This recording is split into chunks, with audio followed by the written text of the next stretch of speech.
You're listening to Neurodivergent Mates.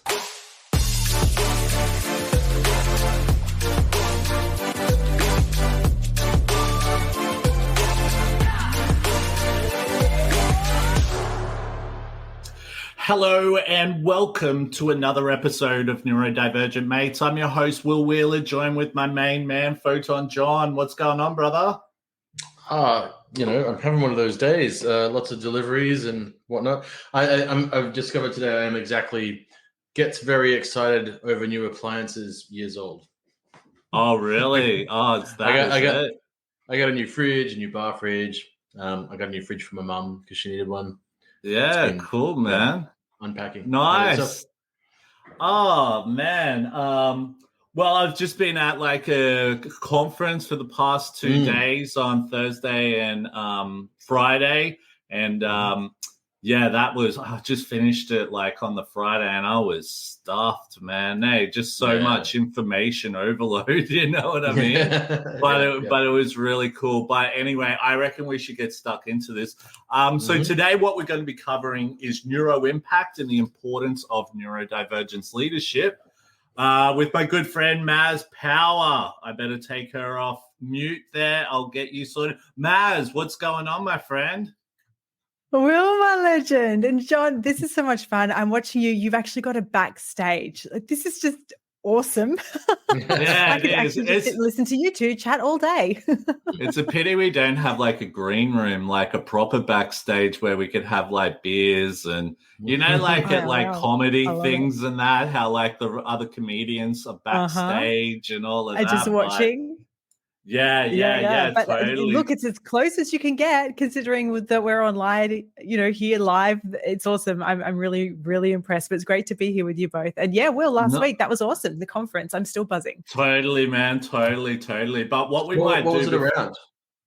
Oh, well, the conference was it's called Thriving at Work. So there was a lot of HR leaders, business leaders, neurodivergent leaders. And it was actually interesting. So Maz and I actually got up and did a talk around or a panel around neurodivergence. And a big shout out to Claire and Sophie, if they're listening, for putting on such an awesome event. And hello to anyone who's listening, maybe. And Natalie and Barry, of course, who were with us as well. It was a good conversation. But all the conversations, I thought, such a diversity, speaking of neurodiversity, but a diversity of thinking, of perspectives, of story sharing. That was a really big one for me. But I don't know about you, Will. I tend to get a little bit shy, awkward, introverted, believe it or not, when I'm in a big space like that. I do. And yet this community, the Serenity Collective, every time I walk away with, I know it's going to sound #cringy, but such a full heart because of the authenticity, that there's really genuine vulnerability and safety that they create. So I could rave about it all day. Yeah, but I won't. Totally. Talk about leadership. To keep it short, it was awesome. But it was anyway, awesome. let's move on. We're going back next year. Totally. And I probably will know because it seems like a lot of people keep coming back every year, which is a real there's positive a strong collective. Yeah. So I'm excited to go back there. Are you in that collective now?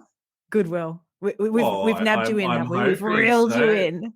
I'm hoping so. We'll see what's going on. But what we might do, before we move on, we'll just do a little bit of housekeeping with any new listeners. So if you haven't already done so, please subscribe, like, and follow to all of our social media platforms. We're available on TikTok, Facebook, Instagram, X, Twitch, YouTube, LinkedIn, and we're also available on anywhere where you listen to your podcasting platforms. Also, too, if you haven't already done so, please check out the work we're doing with Neurodiversity Academy by visiting neurodiversityacademy.com. Also, too, with a lot of our podcasts, we can sometimes be talking about some hard-hitting stuff. So just a bit of a warning, some discussions may be triggering. If you need help, please reach out to a loved one or call emergency services. We are not doctors. This is a space for sharing experiences and strategies. Also, too, if you've got any questions you'd like to ask during the live session, which we're in right now, please feel free to type it in on our social media platforms there, as I'm sure we'd love to hear it. Photon John, what did you think of that one today, brother? Nailed it. Nailed it, mate. There you go, mate. You guys are nailing this. I'm just so what do they say? If there's a will, there's a way, right? Multiple ways, I would say, my friend. Multiple ways. Absolutely. Totally. But I tell you what, the star of the podcast today is you, Maz. So, you know, like we're talking about, a big thing that you're really passionate about is Neuro-Impact, and especially around leadership. And you and I get on the phone for hours sometimes. I'm pretty sure it's hours because my phone is my ear is hours. hurting after a while. Usually you know? cleaned by the time you and I chatted. Totally. Are we saying, Will, is I need to buy you a hands-free headset for your birthday? Is that? Could be. Yeah. But you know what, Ray? Like, I still I never use the hands-free that much. Hey, I don't know. I just never, you know how like sometimes people still will buy a book when they could get an audio book. I'll still put the phone to my ear instead of putting in earplugs, or you know I don't know. That's impressive. Well, I'm a multitasker all the way from way back, so it is earphones or no conversation with Maz. Okay, so I do. Otherwise, you're going to get the awkward shoulder thing while I'm, over here doing something and then drop on the floor. So you'll know if I haven't got my earphones or they're not charged, because that's what's going to happen. Sorry, I'm going to say one thing, right? Because I was watching the 90s info commercial ads from back in the day, right? Yeah. You know how there'll just be these weird things. Like Danos Direct type of thing? Yeah, Danos Direct and stuff like that. Yeah. And they had this thing where you could have this thing that went over your head, sort of like how I've got this, but it had a clip thing where you could put your phone and have it in like that, and then be talking and all of this stuff while you're on the phone and everything. Yeah, but it just looks so tacky, and it was just so funny. But I was like, oh, well, I suppose so. That's the 90s, you know. Well, if you've got any 90 friends listening, drop into the comments, I reckon, because I'm sure there's some different Danos Direct moments that we can all remember over time. I like that one. I don't remember it, but I like it. Totally. Yeah. What we might do a shout out to Rebecca. Rebecca, thank you so much for showing your love. That was a person that we met at the conference, also doing some really cool work with Beaumont people, I believe. Oh, Rebecca Reinhardt. Hello. That's the one. Thank you. Cool. Thank you so much for shooting through. So what we might do, Maz, if you could share a little bit about yourself, we'd love to hear about it. A little bit about Maz. I like that. And just a heads up, we don't have all day, so just try and keep it short, right? I like that it says, tell us a bit about yourself. Okay. Yeah, totally. We're being direct. Well, let me wrap that up with be direct. Okay. Wow. Now we've got instructions. Maz gets very anxious about that question. Tell us a bit else about yourself. But to give some context, I used to get more worried about that question prior to my ADHD diagnosis. So let's start there. So in terms of neurodivergence, my profile is ADHD combined type. And I only discovered that in my early 40s. I was part of the COVID crew that went, oh, maybe this all applies to me too. Despite the fact that I'm a clinical psychologist, I hadn't picked up on it, and neither had anybody that I'd ever interacted with. It was only that I was working with a couple of really good friends who were also exploring their own neurodivergence at the time, and kind of picked up on a few of my quirks, and the typical big, long diagnostic process. It was tick the boxes with flying colors. So now that I know that about myself, I'm okay with sort of sharing that, the about me section is kind of multi-hyphenated. So on paper, I'm a clinical psychologist, or that's my background and my training, but actually my area of research is more in, I would say, positive psychology and human flourishing and functioning. I've always been really obsessed with the question of what makes for a meaningful life. So that's led me to study both academically and just vicariously, your purpose, transcendent emotions, mattering, belonging, joy, all the good things, really. And in terms of how that shows up and translates into work, it's pretty eclectic. I do have a clinical practice still that I run online, but the majority of my time is spent across different platforms. Will, you and you've come onto my podcast, Classroom 5.0. Totally, and it's so awesome. It is. It's good fun. It's good fun. I really kind of am that typical hyperactive multi-potentialite, leaning into strengths now and recognizing that it's okay not to have that linear kind of career that is expected. And so rather than sort of being a chameleon and trying to sort of fit into a box depending on what room I walk into, for me, that diagnosis has really helped to be quite proud in being multi-hyphenated. I co-founded and am the CEO of a company called the Posify Group. We've had lots of iterations. Will, you've been involved in that process since we founded in 2018. But today we're a neuro-affirming psychology coaching and consulting company. And we're really interested in reducing unnecessary human suffering and activating potential, particularly for neurodivergent leaders. So we do that in organizations, supporting with workplace webinars, with workshops and keynotes. So really that sort of information piece and supporting teams there. We work largely with individuals. So lots of either individual or group-based coaching. We've got some programs for neurodivergent leaders and their allies. And then we've retained our youth piece or our next gen piece, which is where we started. Nice. So we're really interested in that future fit question. Awesome. That's a little bit about me. A little bit, hopefully. Yeah, no, that was, you did very well. Direct? You did very well there. Yes, very direct. You did very well there. Not bad for late at night. You did. It's roughly about 6:41 here. So, Photon John. It is. If I could just interject for a second. You mentioned combined type. Just for anyone listening who doesn't understand what that means, could you elaborate a little bit on that?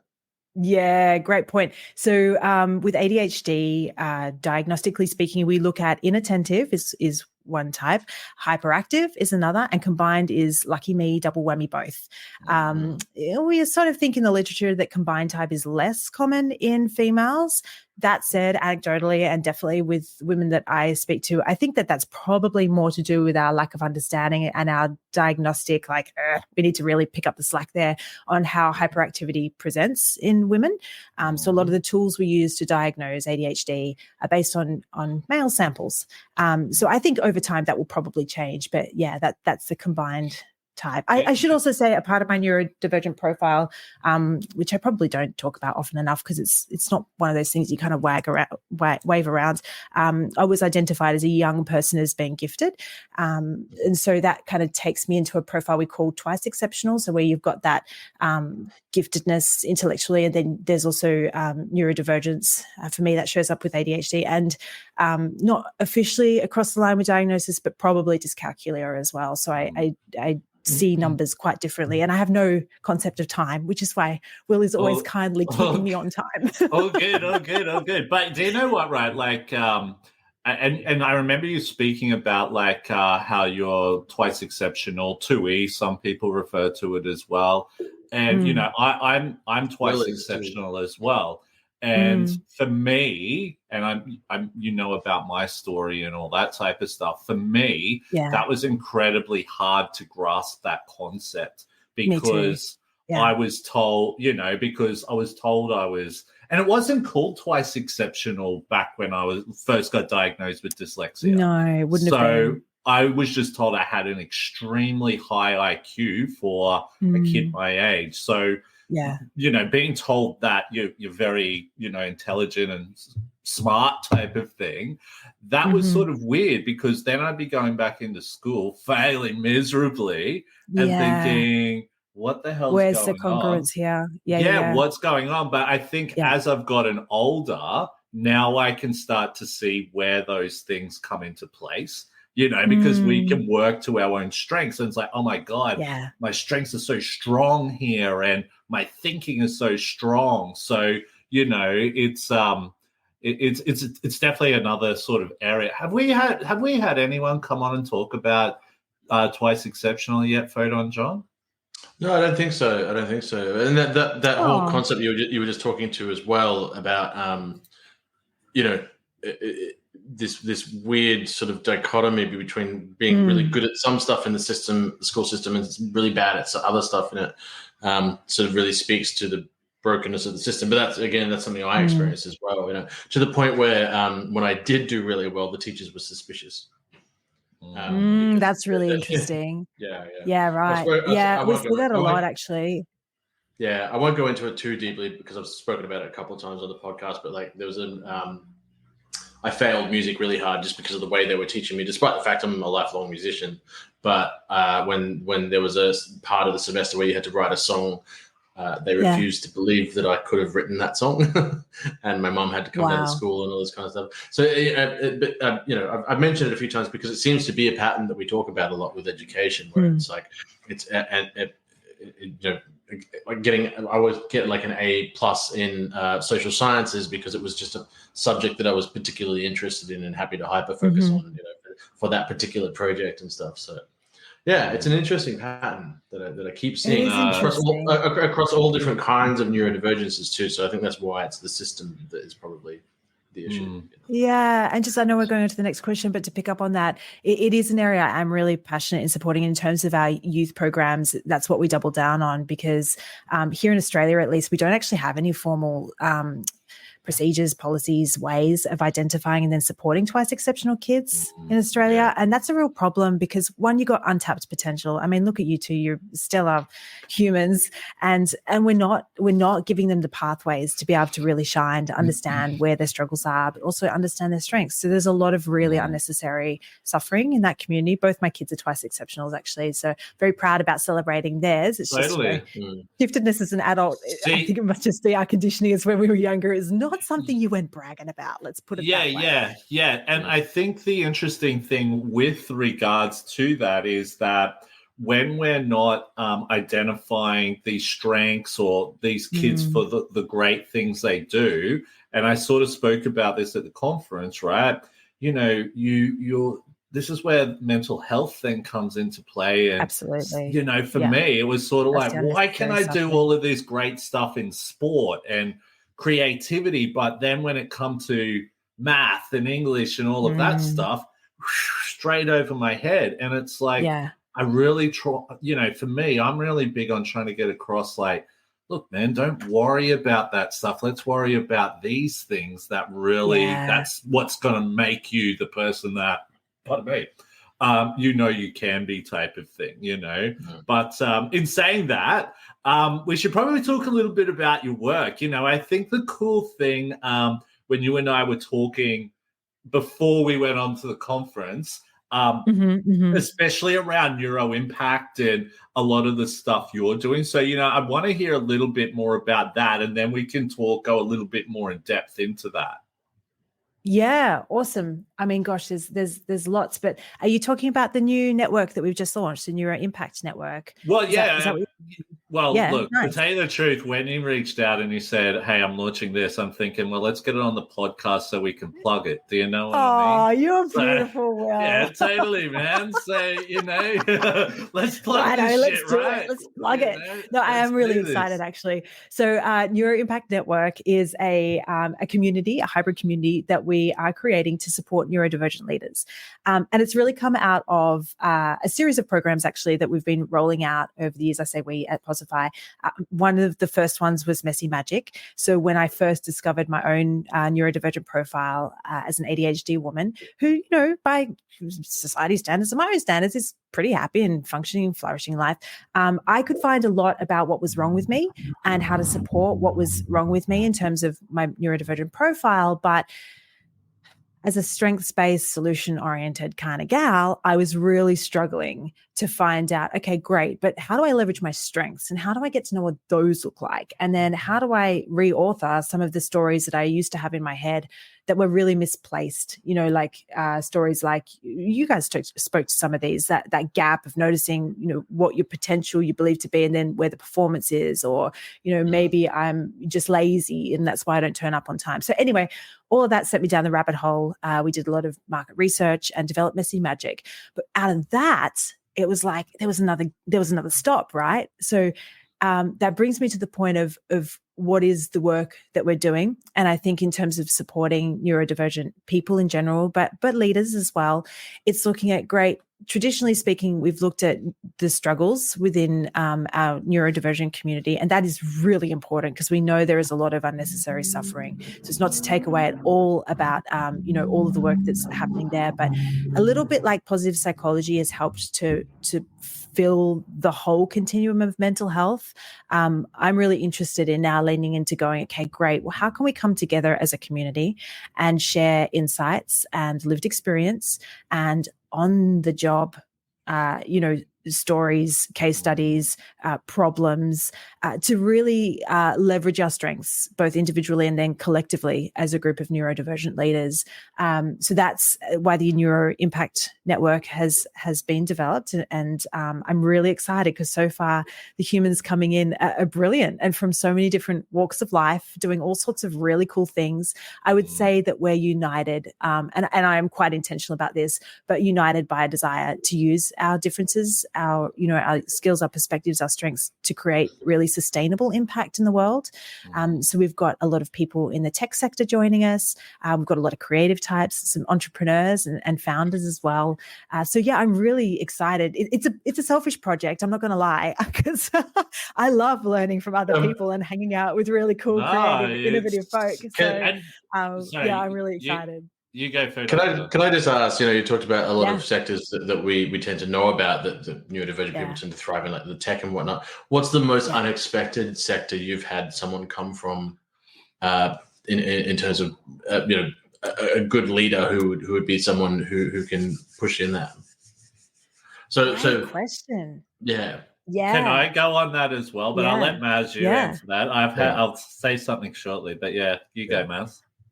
I'm struggling to answer it because it's genuinely from a really diverse crew. Hey, and I think that also speaks, I know we've got another question later about, where do neurodivergent leaders pop up? It speaks to the idea that, traditionally we've kind of, pigeonholed our assumptions of where neurodivergent people might thrive. So I think a lot of the stereotype is what I'm getting at. The stereotype, of the autistic person, working in engineering or STEM. And that is true, and that's great, and that's accurate, but it's not all. So we've got people joining us from performing arts, sports, so high, what's it called, where they're jumping off buildings and things? What do you call that? High risk, high impact. What's it called? Someone help me out. It's too late at night. That would be extreme sports. Thank you. Yes. Emergency services. So a lot of ADHD people actually really thrive when they're in emergency. I've got somebody who's a surgeon who's wanting to join. We've got representation from, the climate tech sector as well. Really an artist, a really diverse group of humans, teachers, which is great. That's what we wanted to do for you, Maz, if you want. I should put you. So I got invited to it was like a brainstorming session with the water industry. The water industry put on this thing, and it was a full room. This. Yeah, packed with people. I think there might have been about 50-something people in the room, right? And they brought the leaders from the sector together about how they can potentially grow neurodiversity in the water sector. So we had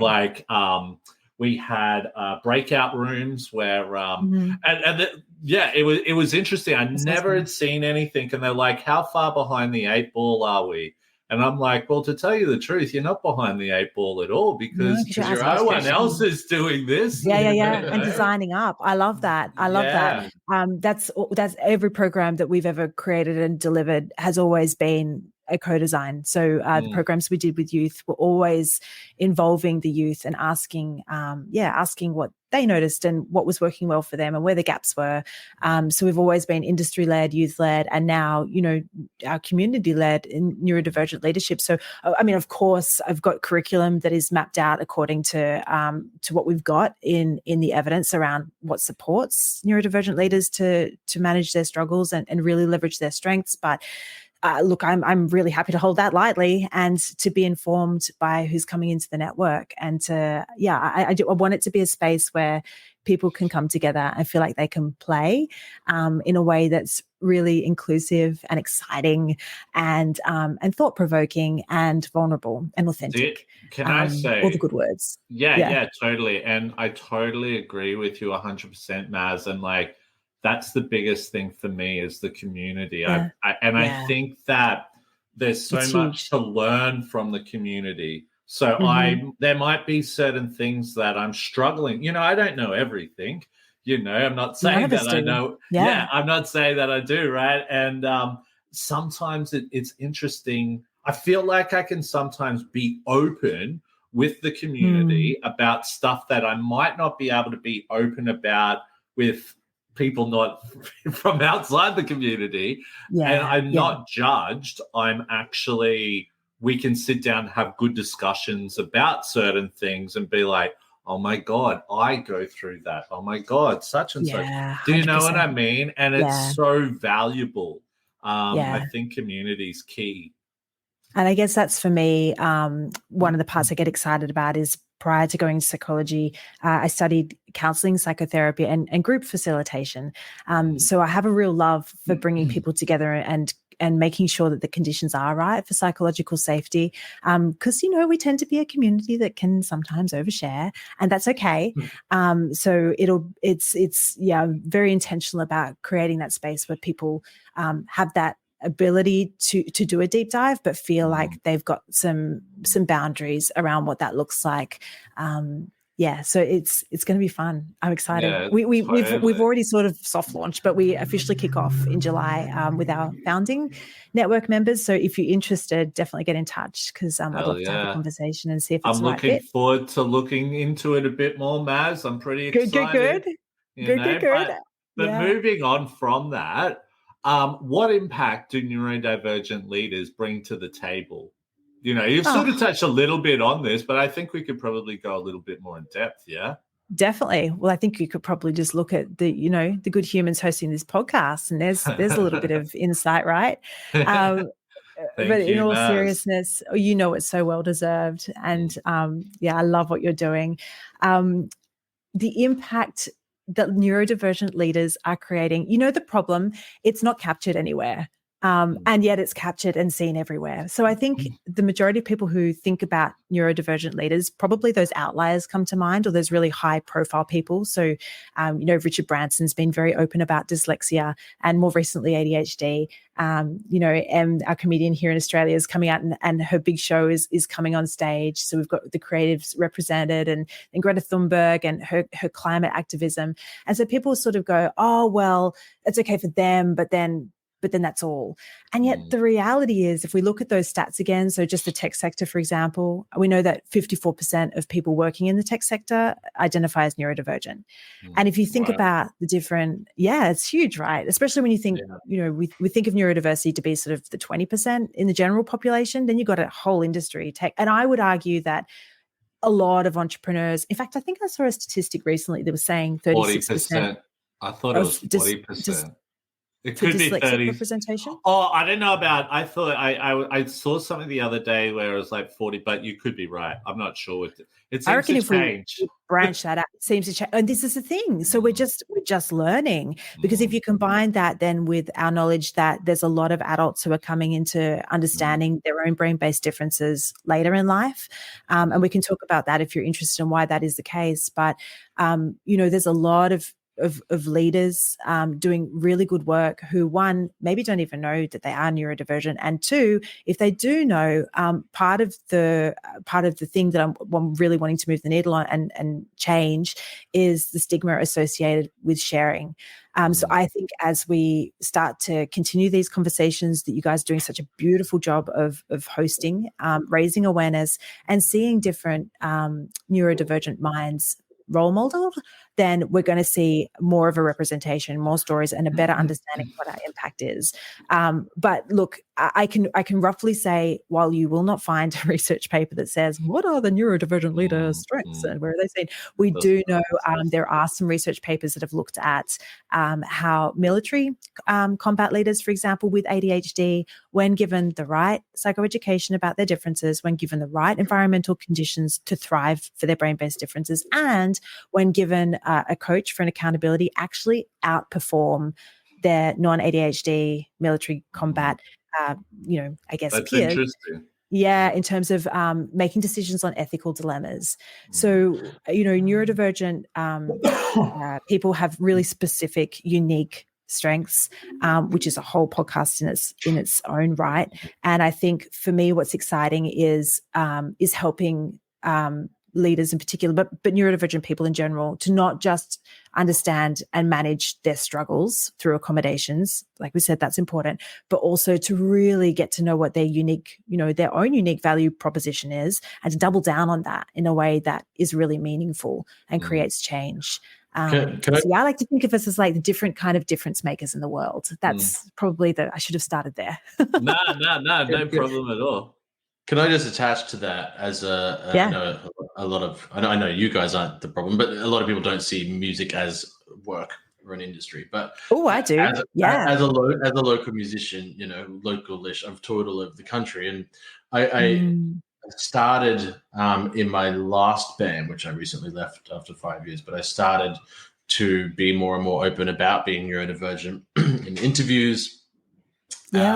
Through the music itself, and then I started saying things on stage. I'm not really someone who announces, "Oh, this song is about this," but just a couple of them I would just say a little something beforehand. And I started noticing. I remember the first time I did it at a venue in Brisbane, and just all these hands went up, and I wasn't even saying who is. I was just saying this song's about having autism, and all these, and I like physically people put their hands up and were yelling out, and I realized, oh, okay, no one's doing this, And doing this, and good on you. That's brilliant. Funny because sometimes being a leader can just be as simple as that. And so now I'm connected with all of the other neurodivergent, a lot of the other neurodivergent musicians in the local Brisbane scene. I know I started doing it when we went on tour all over the country, and I was seeing the same thing in every city, Sydney, Melbourne, all the rural places that we went up far north and everything. So it can be quite simple sometimes. It's not complicated. It's not complicated. A leader, because right. You're just leading. You're just trying to take the conversation or the industry forward. And sometimes it's just as simple as saying something. And can I say as well, like sometimes what I'm seeing with or the importance of neurodivergent leaders is there's a few different things, right? They're influencing the next generation. Do you know what I mean? So, and that could I add to that? Probably vice versa, Will, as well. The next generation is influencing us. The next generation is very encouraging. Oh, they're showing off, aren't they? They are standing loud and proud. Yeah. But I suppose, and I always go back to this. I'll never forget, especially when I was writing my book all these years ago. I was talking to this guy in Hong Kong. And he was talking to me about the CTO from the company he works at is dyslexic. And the guy I was talking to wasn't dyslexic, but the CTO was. And he was just talking to me about how his boss is awesome and he's so open-minded and all that. So it's not necessarily them influencing other neurodivergent people, influencing other, neurotypical people as well to be like more open-minded to neurodivergent people as a whole, if that makes sense. Yeah, absolutely. That's where the role of allies comes in. Hey, totally, allies are huge. And sorry, fed on, John. You go, mate. Oh, just the amount of workplaces I remember being in pre-diagnosis where I was going through really serious mental health struggles as a result of being forced to behave in ways that weren't natural to me. And forget neurodivergence, just mental health in general, the lack of seriousness, attached to those issues by bosses and leaders in certain industries is really detrimental. And then if you add being neurodivergent. On top of that, I thought I was going through like depression cycles. I was actually going through autistic burnout and ADHD burnout. They were very intense.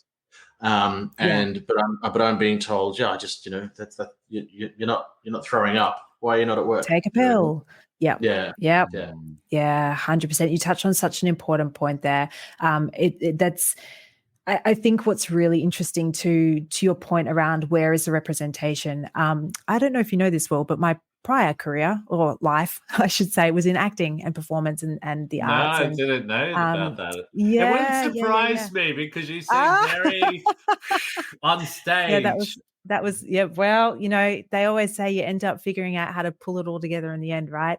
So, and the representation there, I think back to a lot of my colleagues, and I know, we've all kept in touch, but that creative brain type and those really exceptional performers, and the open struggles that they've shared around mental illness, there's a real correlation, I think, with the creatives who show up in ways and gift that in the world. So it'd be really interesting to do a little bit of a deep dive into those industries specifically. I think we're probably underreporting representation in particular industries because they attract our strengths. I mean, you guys are the first to acknowledge that you want to go where the dopamine flows, and if the thing that you like to do is create music, then that's amazing. You're going to do really, really well there. Might not do so well if you're put in an accounting firm, though. And it's about finding what works best, right? Absolutely, and then having the people to support you there too. But totally. I agree. There's a lot of work to be done in terms of raising that awareness and helping workplaces and organizations and neurotypical leaders to understand that this isn't something that you can just sleep off. And a mental health day is not going to prevent or support somebody whose brain-based differences mean that they are more prone to burnout from those environmental factors and all of the things that go into creating that. So I'm sorry to hear that's been a part of your story. It's been a part of mine too, and it's something I care very passionately about preventing with people. And I think it was the reason for a lot of job hopping, which I think you alluded to earlier. Absolutely, I had a lot of that when I was younger because I would come in, be hyper focused, loved learning new things, be excellent at it, and then have trouble giving a shit 3 months later. Relate to that. I was known as the build and bolt girl until I figured out what was going on. Wow. That's interesting. I can relate to that. That sprint mentality. No, that's interesting. So we'll move on to I actually did have something to say, but I just had a full ADHD mind blank there, so I've completely forgotten. It'll come back. Yeah, it'll come back. Yeah. So no need to apologize, right? So what's the current status quo when it comes to neurodivergent leadership? I'm going to give you my interpretation of an answer to that question, but I'm not sure that I understand exactly what you're interested in. In fact, let me just ask that. When you say the status quo of neurodivergent leadership, tell me more about that question. What would be helpful to know about? What's the prevalence currently of neurodivergent leaders in different industries without us trying to bring it forward and more into the open? You know what I mean? Like, Gotcha. Yeah. Where are they right now? Where are our stats? Okay, so in addition to sort of talking about the industries that we were speaking to where there is a higher prevalence rate, so we know within our startup sector, our tech sector, I think probably in our performing sectors and in our arts, definitely in those high risk roles, so emergency sector, there's a higher rate. What's really interesting is the paradox. So the research of the unemployment rates, which I would say that the research to date has focused most heavily on the autistic community. And I imagine a lot of your listeners are familiar with that research. And if anybody wants to know more, I'm really happy to point you in the direction of some research articles and papers to point to. And so what we end up with is this almost like a this or that situation. And nothing is ever this or, well, very few things. I hate to say nothing is ever, because that's kind of a little bit this or that in itself, isn't it? This or that. And so I think, again, the more that we start to understand neurodiversity as an actual spectrum and continuum, and the more that we start to see the unique strengths and perspectives and skills and contributions within our community, I think we'll get a better picture of where our neurodivergent leaders are sitting. But for those listening, I'd really be curious to hear from you, whether or not you want to throw it into the comments if you're joining us live, or even if you just want to take a moment to reflect. I wonder if you can have a think about the different people that you've known in your life who might either identify themselves as neurodivergent or maybe have kids who are neurodivergent, because that's often a little bit of a giveaway. All of our neurodivergent profiles, there's a genetic predisposition too. Sorry to butt in there. I did want to say, I don't know about you, but I find when, say at that conference, for example, I was surprised how many people were coming up to me afterwards and they're like, oh, my son or daughter, and I'm pretty sure I am too.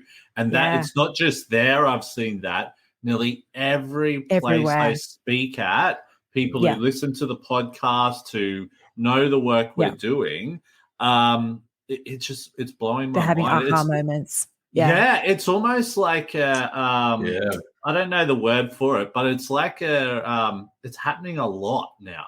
Yeah, like it's becoming, and like I think as well, a lot of people in who have been working certain jobs for their whole life are now going, oh my God, now this makes sense. Now I can see why we need to really focus on neurodiversity in the workplace. I've had multiple friends get diagnosis through listening to the podcast. Like not so cool. Not diagnosed, but like they've listened to the podcast. And explore the pathway. Okay, and they're like, I should probably actually go and get this checked out. And that's particularly happening for women. And I know their lives are better. Absolutely. Because again, even if you're not in that space where you're languishing, and even if you're not in that space where you're suffering, but to understand why you behave the way you behave, to have that, that full identity piece, and to know why parts of you show up in different ways. We know from the research for women in particular, without a diagnosis, there's a real risk of internalizing the brain-based differences as personal flaws, and the collateral damage that comes with that. We see a lot more imposter syndrome. We see a lot more low self-esteem, mental health challenges associated with that. Women not stepping into leadership roles and taking careers because they're afraid that they won't be able to show up. Or we see perfectionistic and overcompensatory strategies. I know myself, I definitely flitted between the two, which was, a large portion of my own sort of burnout, and coming up and then shying away and withdrawing when I felt like I wasn't understood, or I couldn't read the room, or I didn't quite know where I fit in. And so the diagnosis piece, it's not just about traditionally speaking, it was looked at. I mean, I digress a little bit, but ADHD has only come into the DSM-5 in 2013 as a neurodevelopmental difference, for example. So prior to that, it was seen as a behavioral disorder that was to be treated and to be fixed. So the treatment protocol was, well, if we give kids, wasn't thought of as an adult, difference, because it wasn't a brain-based difference, it was a disorder. If we give kids behavioral charts and we use, what that conditional behavioral therapy that, the Skinner days for any psychologists listening, then we'll kind of whack it out of them. So that's 2013. Like, my kids were alive then. And not just alive, but they were coming into getting their own diagnosis themselves. So we know now that, these neurodivergent profiles are genetic and largely inherited, and whether or not they express themselves to the point where somebody seeks out a diagnosis, most people will usually do that if there's sort of that struggle or that problem, as opposed to looking at it through the lens of, well, I'm doing well, but what does it look like if I could do even better? Which is that, that peak performance and human flourishing space that I'm really interested in. So I really do think we've got a lot of leaders who might be listening in going, well, I do have neurodivergent kids myself. Maybe there's something in this. And I would ask or encourage, implore those leaders to speak up, because, the more we can see, it helps. The more that we can see people like us reflected out in cool jobs, doing cool things, the more owning cool companies. Absolutely to that. The more that we can see our possibilities, and move towards those. I say that because, and I'm not going to mention this person's name, or the company, because that would be a dead giveaway if I did. Now, there's a huge company here in Australia that has, it's a tech company, so it's almost a little bit like Guess Who, right? I'm so playing this game with you. I'm like, okay, you know what I mean? And this is like one of the biggest tech companies to come out of Australia. They're doing some amazing stuff at the moment. Put your hand down. But one of the co-founders from that is neurodivergent, right? And is speaking about it publicly. I have tried to sort of say, look, come on, get behind this, or, get your company to be like the leaders in this. But they don't want to, because they don't want to be the poster boy. They don't want to be seen as the poster person. Poster boy. Yeah. Person. No, I don't want to give away if they're male or female. Sorry. And do you know what? Sorry. I just need to finish this. Right? Yeah. Now, the thing is that, I get that they don't want to be the poster boy, but, it's not about them being the poster boy. They can do a lot of stuff with their company. Their company to be able to show that they're behind neurodiversity. But, I see this company putting so much money in all these other areas, and it's sort of like, dude, man, you're letting down the team. I agree. I agree. Sorry to interrupt, but can I just say how much I love that all three of us are saying, sorry to say, but can I just interrupt? That's three very self-aware ADHD people in a podcast together. That's very true. Thank you for that recognition and acknowledgement, because yes, we're all sitting on our lips and our hands and everything. Especially this time of day. But you touched the base a little bit on research before. Where is the research heading, do you think? Yeah, that's another really interesting question. Look, the research does exist. There's a lot of conversation to say that it doesn't, and that we need more. We absolutely do need more. So again, let's hold two things side by side. But again, if you're interested in the research, please reach out to me, DM me, email me. I'm so happy to start your reading list with you. We've had, Professor Amanda Kirby, we've got Nancy Doyle doing incredible stuff in, neurodiversity in the workplace, the Canary Code coming out, of course. So lots of pieces coming together. I think in terms of where the research is going, my take on the literature to date has been, again, it's been very focused on that awareness piece. So what is neurodiversity? Why should we be talking about it? Some research into strengths, more research into struggles, and where the important unnecessary suffering lies, and what we should be doing about that. I'm really excited with the conversation growing to be contributing to the other part of that, to say, okay, cool, but what about in our neurodivergent population where there's flourishing? What's going on with those humans? How can we get to know a little bit about that and double down on it? And how can we take what we know about what's working well, and then learn from that and create some preventative support structures, systems, communities that help people to really sit and be radically accepting of their brain-based differences, to be able to put accommodations and adjustments in place, of course, for the struggles that each of us who is neurodivergent, as people we have, but neurodivergent people have very real struggles. And then look at, and then how do we leverage those strengths? How do we get you in the room with the right people who can hold space for you to do your brilliant? Because I don't think that we have a good enough representation in the literature. And I'm talking, the scientific literature here, not blogs that you're going to find on the internet, because they exist and they're really cool, by the way. But we need more empirical data. I'm a scientist by training, and I think while there's such a place for lived experience story sharing, I was reading just on a good friend, Grace Coolmer, future ADHD founder, her Instagram channel. She was talking about rejection sensitive disorder, and somebody got in and they were like, that's not even a thing. There's no science behind it. There's no empirical studies. It's like those two things are true, because the lived experience of our community says rejection sensitivity is absolutely a thing. But you go try finding any kind of protocol on that or scientific evidence, and you're going to struggle.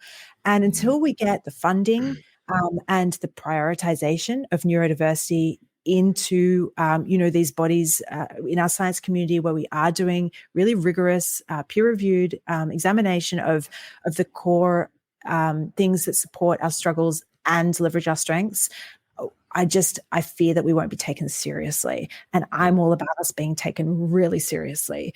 So I think it's about really advocating and helping people to understand why this is an important research topic, and to your point, Will, looking to different avenues as to how we can fund it, because it's not necessarily going to come out of the university sector. It might, but I think we need to accelerate. Big business.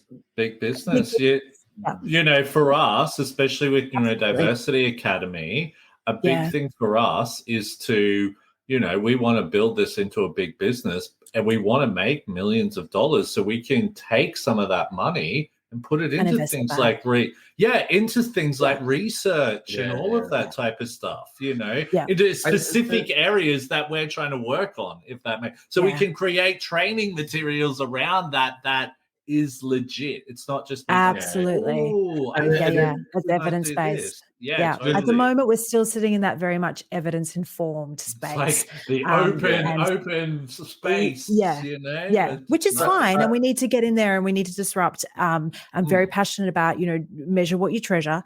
But again, like, how do you replicate that? And how do you know whether or not it's suitable to replicate that and generalize that across different communities if we don't have the data?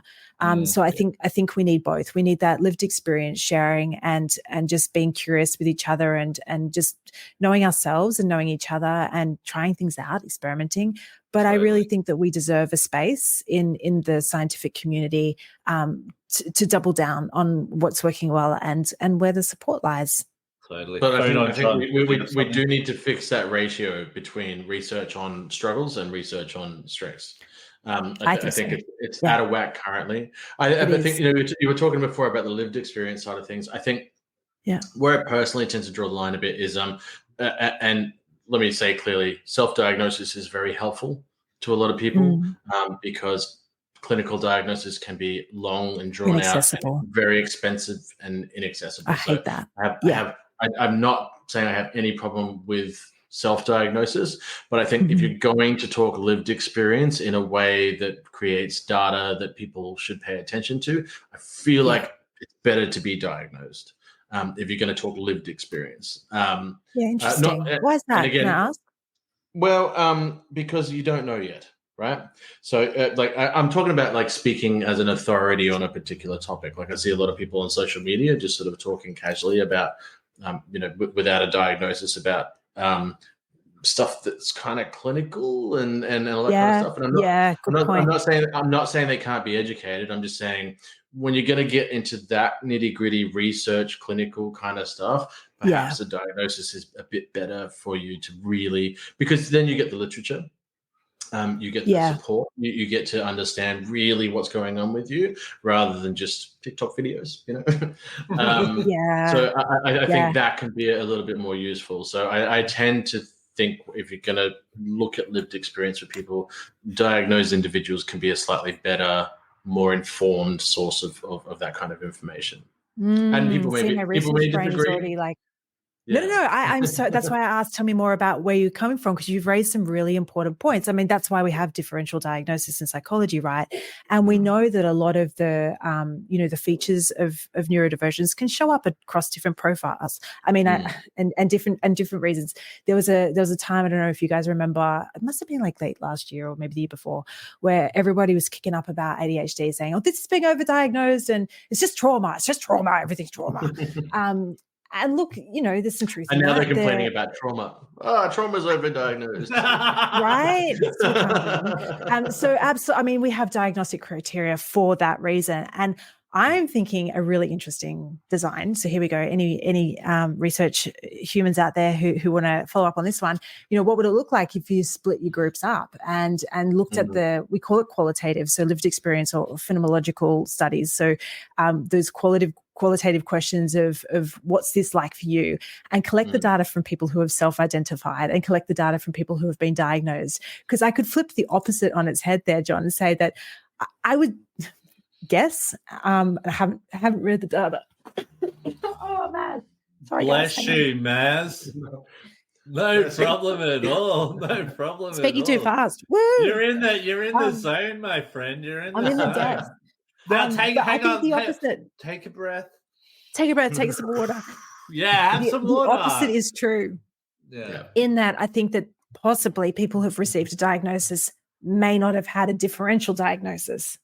And with that, I will take a sip of water. Take a sip of water, no problem at all. But I'm going to need you to elaborate on that, because I'm not going to pretend that I understood exactly what you said. Sorry, I went into psychobabble land. I do that. So differential diagnosis is the term that we use to understand why a feature might be showing up. So like we said before, there can be some overlap with different profiles. So, I mean, we know with ADHD and autism, for example, there genuinely is an overlap, and the features will kind of show up. It's interesting in ADHD, we tend to say, intense interests. And in autism, we talk about special interests. So there's that. But, things like working memory differences, for example. When we're looking at an ADHD diagnosis, we really want to be ruling out, for example, biological reasons that might be impacting somebody's memory function, or their differences in, language development. We want to be looking at trauma is a good one, because it does impact someone's nervous system. And we know that within our neurodivergent population, we've got highly sensitive nervous systems that respond to their sensory environment. And so the reason why assessments and diagnoses are so in-depth and they are complex is because we're trained to understand people's stories in a way that helps us to, unfortunately, we can't scan brains and go, there it is. Wouldn't that be cool? But we can sort of pull things apart and say, look, with everything that we've learned so far, it's most likely or it's most probable that this is the piece that we want to double down on. And that's important because we know that our support protocols, particularly when we're looking in that clinical space for people who might be coming into seeking support because of neurodivergence and or other mental health presentations, they do differ, and their efficacy or their ability to work differs based on whether or not you kind of got the diagnosis right. So it's complex. It's complex. Yeah, which is why I love it, because I love complex. Yeah, and look, like I never speak in absolutes, but in my opinion on this whole self-diagnosis thing is just a generalization. But yeah, you're right. You're absolutely right. Hey, look, I've had to skip a few questions because we're coming to the end of the show, type of thing. So I thought we might come to this one. Why are allies important for neurodivergent leaders? Because we spoke a little bit about this, and they are important, especially for the community themselves as well. Can you sort of go a little bit on that, and can you keep it a bit tight for us? Short. So, hey, Maz, can you make this 30 seconds? What's your elevator? Well, it's a kind way of saying hurry the be an ally because look, I can share personally that the allies in my life have really helped me to shortcut a lot of my own unnecessary suffering. So they've helped me at a personal level to go, Maz, come on, let's not be stuck in that story. And like, okay, yeah, true. It's like a rattle shock. I had a beautiful executive assistant for a while who I affectionately called Pegasus because she was a part of my brain that I just otherwise didn't have. She was an ally. She really did her work to ask me questions, to be curious, to be open, to be non-judgmental. And I think these are all qualities of beautiful allies. And I also think that while I'm all for advocating as a neurodivergent person for our community, it can get really bloody exhausting. we were talking about this offline before we jumped on. It's like at the conference last week, I had a few people come up to me and say, Maz, I'd love you to come and speak, because neurodiversity, it's such a hot topic. Like, really glad to hear that my brain-based difference is your hot topic of the month. Should we do it? Should we do it tomorrow and not next year? Because we might have moved along to some other hot topic. Yeah, don't want to miss allies out. can kind of, allies can kind of step in for us when we are tired, and they can hold space for us, and they can make sure that they're fighting the good fight alongside us. People in culture, HR, I'm thinking of coaches working with neurodivergent people. I'm thinking of diversity, equity, inclusion, belonging humans. There's parents, coaches. Anybody can be an ally. Everybody should be an ally. But yeah, just being a good human. Yeah, and I think sometimes I see with the community, they sometimes push away the people trying to help. And maybe sometimes the allies don't have all the answers, or they, they're trying to learn. Don't push these people away. It takes a lot of people to create change, not just neurodivergent people themselves type of thing. And I often see that, and sometimes people may frown against allies type of thing. And it's like, no, man, we should be embracing these people. Absolutely. This is what's going to create this change and all of that there. But no, thank you so much. You did very well with that one, Maz. Congratulations. You did very well. Was that tight on time for you there, Will? That was awesome. That was awesome. I can talk about this stuff for days. So good. I'm glad that was tight on time for you. Yeah, you nailed that. Good job. Now, look, you've got some awesome stuff happening. Where can people connect with you and your work? Anywhere online. You're going to just have to type in my name and there I will be. So we are reimagining our Posify Group website, but otherwise you could normally go to www.theposifygroup.com.au. Currently that's going to redirect you to my page, which is mariannepower.com.au. Awesome. So yeah, jump on there, connect. I'm on LinkedIn. I'm on less active on Instagram, but I'm trying to get back in amongst it. But before we wrap up, because I know we're going to get there, I would hate to leave the community listeners without a couple of just hot tips from Maz in terms of how to take care of yourself as a neurodivergent person and leader. Yeah. And I think because I should say, the stock standard stereotypical psychologist response to that would be look after your mental health. Absolutely. But where I'm really excited about the research and what I'm very passionate about as a neurodivergent leader and founder myself is in the recognition that real radical intentional self-care is so much more than just the thoughts in our heads.